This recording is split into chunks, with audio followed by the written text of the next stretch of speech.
Sindoings Family, TKB Production, Marshall Camp Record, Bashura Dos, Jamie, Mr. One Click. This is a Cinema Beats production.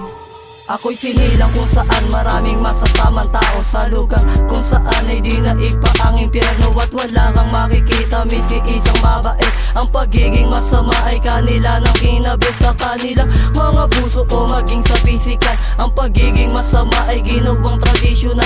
Masasabi mo sila yung tao na walang pag-asa, handa nang mamatay at sana ko umaasa dahil mas nangingibabaw na ang kasamaan. Ang mga utak nila wala na sa katinuan at hindi nila kinikilala ang pangalang Kristo.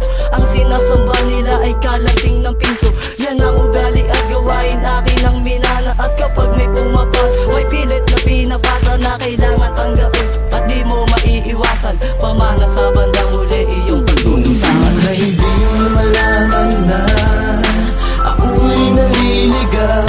Buti na lang Nandiyan ang Panginoon na siyang umakay sa amin. Binigyan mo ng tugon pagkakataon. na hindi mo malaman na ako'y naliligaw.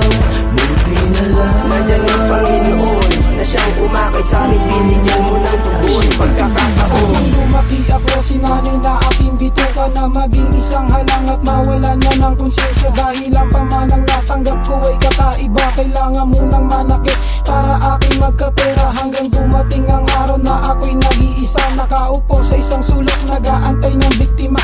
At ako'y napadaan isang lugar sa may simbahan. Ako'y napahinto at akin ang tinitigan ng lalaki. Nakapako ang pangalan ni Jesus at ang aking ang tanong, ba't nakapako siya sa krus? Sugatan ng katawan at bakit ba siya lumuluha? Siguro siya nagdusa ng ating pagkakasala. At nang umalis ako ay bigla akong natauhan. Kulong ni Satanas ay dapat ko na bang iwasan? Paggawa ng masama ay dapat na bang talikuran? Upang ang pamalang natanggap ko ay mawakasan. na hindi mo malaman na ako'y naliligaw.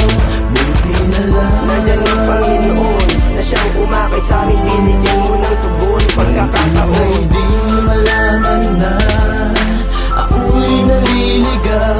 Buti na lang Nandiyan ang Panginoon na siyang umakay sa amin. Binigyan mo ng tugon pagkakataon. Ako ay napunta sa tinatawag na mulabi. Doon ko na pinilit mabago aking ugali. Kahit gaano kalakas ang hatak sa akin pababa ng ilang pagsubok sa akin, tila ba ito'y sumpa ay hindi naging madamot sa akin ng Panginoon.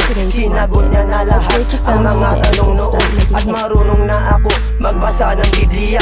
At hindi pala mahirap na lumapit sa kanya paumaga, tanghali o kahit pa sa ngayon.